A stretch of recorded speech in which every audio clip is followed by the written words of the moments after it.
अगर आपकी बीवी कमा नहीं रही है और आप भी नहीं कमा रहे और आपका आपकी पत्नी से हो जाता है विवाद किसी भी कारण से, या हो सकता है कि आपकी पत्नी ही विवाद का कारण हो और जानबूझ करके विवाद करके वो खुद चली गई मायके। अब उसने आपके खिलाफ कर दिया केस मेंटेनेंस का, तो भाई आपको, आप कमाते नहीं है तब भी भरण पोषण देना पड़ेगा। ये प्रैक्टिकल हो रहा है, प्रैक्टिकल चीज है। आप नहीं कमाते तब भी कहीं से भी लाके दो, आपको देना ही पड़ेगा।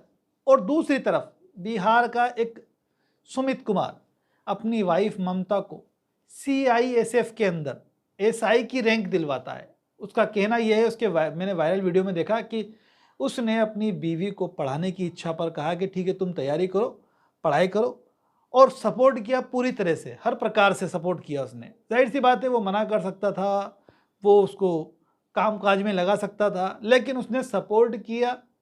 उसके सपोर्ट के बाद उसने तैयारी की, उसका सिलेक्शन हुआ। सिलेक्शन होने के बाद वो ट्रेनिंग के लिए गई। ट्रेनिंग में जाने के बाद उसकी वाइफ ने फ़ोन पर यह कहा कि मुझे तलाक चाहिए, अब हम साथ में नहीं रह सकते, क्योंकि अब वो बन चुकी हैं SI सब इंस्पेक्टर, और वो व्यक्ति है, तैयारी कर रहा है वो लड़का सुमित। तो कुल मिलाकर के ये कितनी मतलब सोचने वाली बात है कि एक पत्नी जो कमाती है और अच्छा कमाती है और उसका पति तैयारी कर रहा है, और पत्नी जब शादी की थी तब नहीं कमाती थी, शादी के बाद पति के पास आने के बाद उसने सपोर्ट किया, तैयारी करवाई, सिलेक्शन होकर के वो जॉब पाली, और पति जो है वो अभी तैयारी कर रहा है, तो भी वो अपनी पत्नी से मेंटेनेंस नहीं ले सकता। वो चाहे लाख रुपए सैलरी कमा रही हो या 50,000 कमा रही हो। लो यही है, अगर उसको पत्नी से अपनी मेंटेनेंस चाहिए उस पति को, तो भाई उसे लाचार होना होगा। लाचार इन टर्म्स ऑफ कोई उसको ऐसी डिजीज हो कि वो कमा ही नहीं सकता उसके कारण से, और या फिर उसके हाथ पैर नहीं है तो कैसे कमाएगा।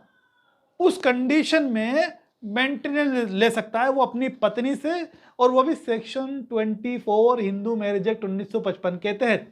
इसके अलावा कोई लो उसको सपोर्ट नहीं कर रहा लेने के लिए। लेकिन पत्नी कमा नहीं रही है, पति कमा नहीं रहा है, तब भी पत्नी को मेंटेनेंस देना होगा।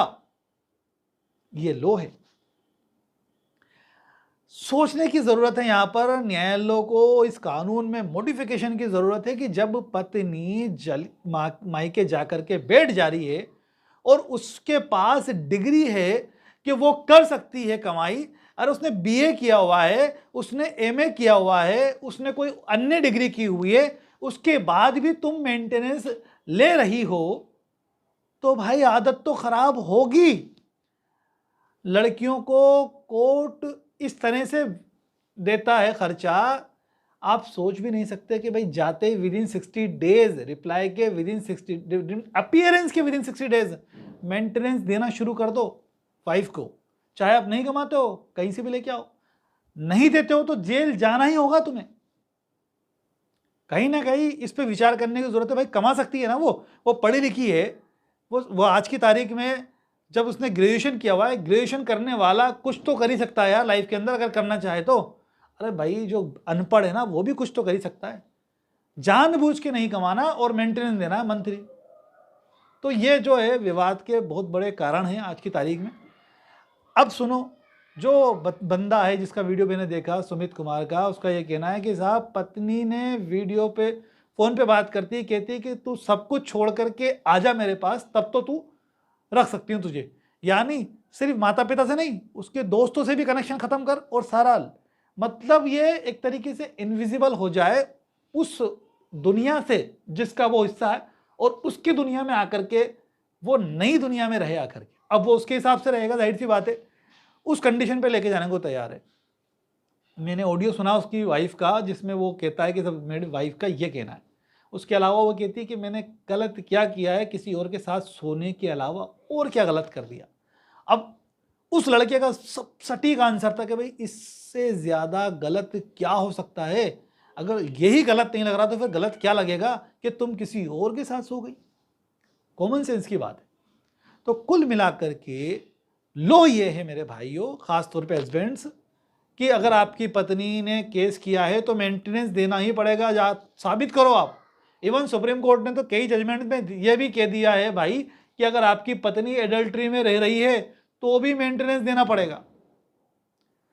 वैसे आमतौर पे प्रैक्टिकली अगर एडल्ट्री साबित कर देते हो तो लोअर कोर्ट तो मेंटेनेंस नहीं देता है, तो कहीं ना कहीं आपको रिलीफ मिल जाएगी लोअर कोर्ट में। प्रैक्टिकल चीज बता रहा हूं ना मैं, क्योंकि माइंडसेट ये है कि भाई पत्नी को पति को देना ही है तो देना ही देना है, वो तो है सही। आपके पास ग्राउंड है वो जो साबित कर दो। मैं पहले ही बता चुका हूं कि भाई किन ग्राउंड पे आप मेंटेनेंस देने से बच सकते हैं।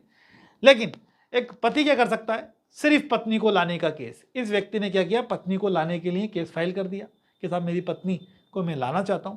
लेकिन कोर्ट अगर ये लिख करके दे दे उसको, उसके फेवर में ऑर्डर कर दे कि भाई तेरी पत्नी तेरे साथ रहे, तो भी कोर्ट पाबंद नहीं कर सकता, उसको बाउंड नहीं कर सकता कि जाकर के रहे।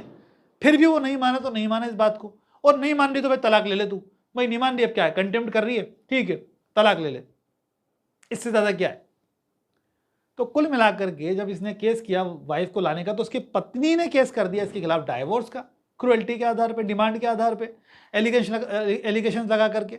और जो 498 है, 85 BNS हो चुका है आज की तारीख में, वो भी हो ही जाना है, जाहिर सी बात है। और चाहे तो डोमेस्टिक वायलेंस भी कर सकती है पूरी फैमिली पे, उसको राइट है, क्योंकि वो वाइफ है, वो फीमेल है, उसको राइट है, अलग ही लेवल का राइट है। ये केस तो कर ही सकती है जो मैंने बताया आपको डाउरी का, इसके साथ वो मेंटेनेंस का केस कर सकती थी। लेकिन इसकी वाइफ कमाती है, ये नहीं कमाता, तो इसको मेंटेनेंस नहीं मिलेगा इसकी वाइफ को, तो वो करेगी नहीं। डाइवोर्स केस फाइल कर सकती थी, तो उसने डाइवोर्स केस फाइल किया डायरेक्ट, क्योंकि उसको साथ में रहना नहीं है, छुटकारा चाहिए लड़के से। और चौथा केस जो कर सकती थी वो मेंटेनेंस, वो खर्चे का, एक्सपेंसेस का, जो केस होते हैं मुकदमेबाजी, उसका खर्चा भी पति देगा साहब। ये और है सेक्शन 24 के अंदर, जो सेक्शन 24 इन द बिगिनिंग मैंने आपको बताया कि पति को मिल सकता है उस कंडीशन में जिस कंडीशन में वो जाना ही नहीं चाहेगा। तो ओवरऑल हाथ में क्या आता है एक पति के, कि वो लेके आए बीवी को, तैयारी कराए, उसको काबिल बनाए, उसके बाद जब वो उस पोस्ट पे पहुंच जाए तो उस पति के साथ उसे खड़े होने में शर्म आती है। ये इस स्थिति में आ गई क्या? थोड़ा सा मॉडिफिकेशन लॉ में होना चाहिए ऐसा मुझे लगता है। अब खास तौर पे पतियों के फेवर में भी चीज़ें आनी चाहिए। जो पत्नी जानबूझ करके मिसयूज करके 498 का, ट्रिपल तलाक का मिसयूज करके पति पे प्रेशर बनाने के लिए झूठे केस करके मेंटेनेंस ले रही है, और ऊपर से ये प्रेशर बनाती हैं कि घर नाम करो, प्लॉट नाम करो, अपने माँ बाप से छोड़ करके अलग लाकर रखो मुझे। अरे भाई उस वाइफ का करेंगे क्या? जाहिर सी बात है उस वाइफ के लिए फिर एक ही ऑप्शन है कि ठीक है तू तेरे और मैं मेरे, लेकिन वो उसमें भी नहीं रहने नहीं देती ना, तू तेरे में मेरे नहीं, तो मुझे खर्चा देता रहे, मैं यहीं पे रह रही हूँ, आने दे महीने का खर्चा। तो इस तरीके की स्थिति हो रही है। तो मुझे लगता है इस वीडियो को ज़्यादा से ज़्यादा शेयर करके लोगों तक पहुँचाओ कि कहीं ना कहीं जो लॉ है महिलाओं के फेवर में इतने ज़्यादा बनते चले जा रहे हैं और बन चुके हैं, जिसका मिसयूज़ एक पति के साथ हो रहा है, दुरुपयोग हो रहा है, और पति की सुनवाई नहीं हो रही है। फिर भी कोई सवाल पूछना चाहते हैं तो कमेंट करके सवाल कर सकते हैं। ऐसे ही नॉलेजेबल ज़रूरी वीडियोज़ हमारे चैनल पे आते रहते हैं, इसलिए हमारे चैनल को सब्सक्राइब जरूर करें। Thanks for watching guys.